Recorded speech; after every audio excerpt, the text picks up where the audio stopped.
of his total amount of money that he's made is probably closer to like 0.1%. And mind you, that's $60,000 because where it came from is important. That $60,000 came from 2 brand deals that we brought Turner that we took 20% of. So that is an 80% split to Turner, and then the rest, the 20 goes to Faze Clan. We have collected 0% of his prize winnings. We have collected 0 on YouTube. We have collected 0 on Twitch, his subs, his ad revenue, nothing.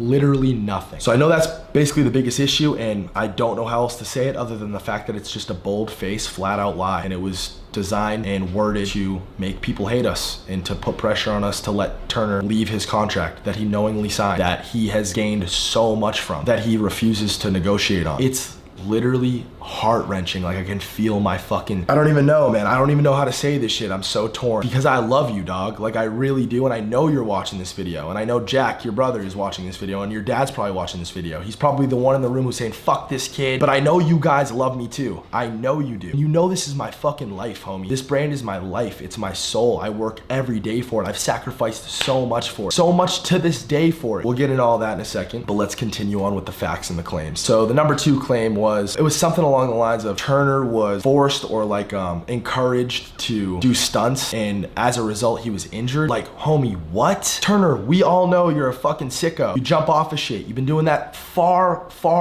before you met us. And the first thing you did when you came to LA, the very first thing you did was you brought us all up to the reservoir and you jumped off of the Hollywood Reservoir. And if anyone was pressuring anybody into doing that, it was you. Pressuring Tommy, his brother, Gwit, into doing it. Adapt. If you don't jump, you have to jump with one of us, all right? Yo, who the fuck? You tried your hardest, your absolute hardest to get me to do it. Like, you threw money at me to do it.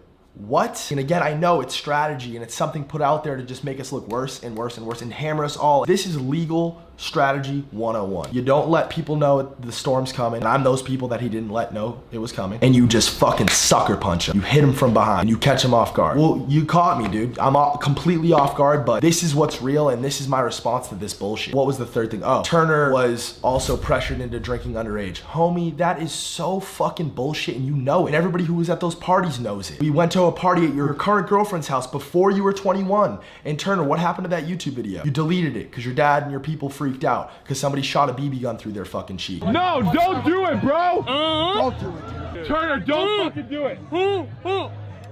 And Steve will do it. Chugged a handle of alcohol, and you were trashed in the video, and you were 20 years old at the time. We're fucking going, boys. Crack, baby. It's fresh bottle. Let's go, baby. Let's go. Steve. What the fuck? Yo!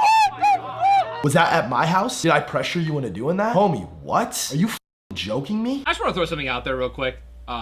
Being pressured into drinking when you're not 21. I mean, literally everyone and their mother, not everyone and their mother. I mean, dude, it's like a thing. You go to college, you drink when you're 18, 19. I don't encourage or think that anyone should drink underage. But like, also, like, if you guys have watched Turner, I feel like he's not a goody two-shoes. So to me, that, I feel like that might, I don't even know if that is like from Turner or in the actual lawsuit. That's just weird. All of these claims are absolute bullshit. It's simply just not true. Well, those are the facts. Let's move on.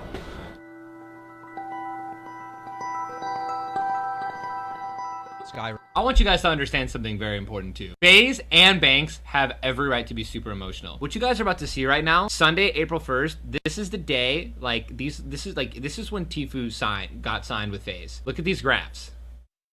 All right, so this next part's gonna be the longest part, and it's gonna be the most emotional part for me, and this is where all my fucking emotions for this are coming from, and hopefully it just paints the idea of, why is Banks mad? What the fuck, why are you acting like you made Tfue? Let me just break this down for you guys, and just hear me out, and just try to feel what I feel right now, because it's annihilated. I feel annihilated. I feel so crushed. It's not even funny. I've never been done this dirty by a homie in my whole life, a homie that I helped, a homie that I changed their whole entire life. Let me elaborate. So I met Tfue Turner back in April, I think Keemstar said it was. Again, I don't have numbers in front of me. I don't have a script, nothing. This is raw from my heart and soul. I met Tfue back in April, a little bit over a year ago now. When I met him, I got into a random game with him, noticed very quickly that he was incredibly good at the video game that we were playing, which was Fortnite. Watched his Twitch after that session to see if that was just a fluke, you know, like, good game he had. It wasn't. I noticed and was very surprised at the fact that he had about 100 subs. I think I tweeted out his stream during that time. And guys, a year ago, I was in my prime. I was maxed out. I was doing great. I was getting 5, 6, 7 million views a video. You know what I'm saying? I tweeted out his stream, got him up to whatever, blasted his stream. I obviously expressed serious interest in the kid. I liked the kid a lot. We get along, like me and him. We get along on a personal level. We laugh together. We crack jokes. We know things about each other that nobody else knows. Very personal, very, very personal that I would never want the world to know about and he would never want the world to know about. That's a connection that we have. A true, almost family bond. And I would never, Turner, if you're worried about that part of this, I would never in my life put that out there. I would never in my life drag you, or I'm spitting just straight my relationship with you on because clearly that's all it is, a business level. So I met him at around 100 viewers, and I would watch his stream and I would study how he played, and I would watch Ninja and Myth, who were the two definitive 1 and 2s at the time on Twitch. They were the biggest by far. They were looked at as two of the best players on all these power rankings, all these channels were making. Ninja was number 1, Ninja was number 1, Myth was number 2, Myth was number 2. And to be honest with you, no offense to my boys, Ninja and Myth, but I just thought Tfue was better. I thought he was a better player, and to be honest, me personally, I enjoyed watching his stream more. And I put 2 and 2 together and I said, well, if this kid's better and I can enjoy watching him, I've consumed so much gaming content at this point I could throw up. If I can sit there and watch his stream at night before I go to bed and actually truly enjoy it, then a lot of other people probably could too. So quickly in my head, I tried to figure out ways to bring him into the team, and luckily for me, and I say luckily for me because I was stoked. 72 hours had left our pro team, left Cloak, Space Lion, Jailmock. He left and everyone was freaking out. Cloak was bummed out, everyone was stressed out, and I was stoked. I was happy because that's where I saw my in with this kid. That's where I decided to try to work him into the whole Faze system. I hit up Cloak, and now I looked for these text messages because this was the one piece that I wanted to show you guys. I don't have them. This is from a year ago. I have a new phone. Cloak might still have them, but Cloak or Tfue would never dispute this. This is just the facts. This is true. But I contacted Cloak and I told him, listen, Cloak, you're the captain of the team. I would never normally suggest for you to play with someone or for you to team with somebody. You're the captain. I trust your judgment. I trust your call. I want you to have the roster that you want. But with that being said, please play with my homie Tfue. He's really fucking good. Just scrim with him. Give him a chance. And Cloak's response to that was something along the lines of, I know who he is. We're not interested. Turner knows how to get kills, but he's not good at building. We have this person, this person, this person, this person in mind. We don't want to play with Tfue. Again, I pushed him. Yo, just play with him. Just please scrim with him. Just give me that much. That's all I ask.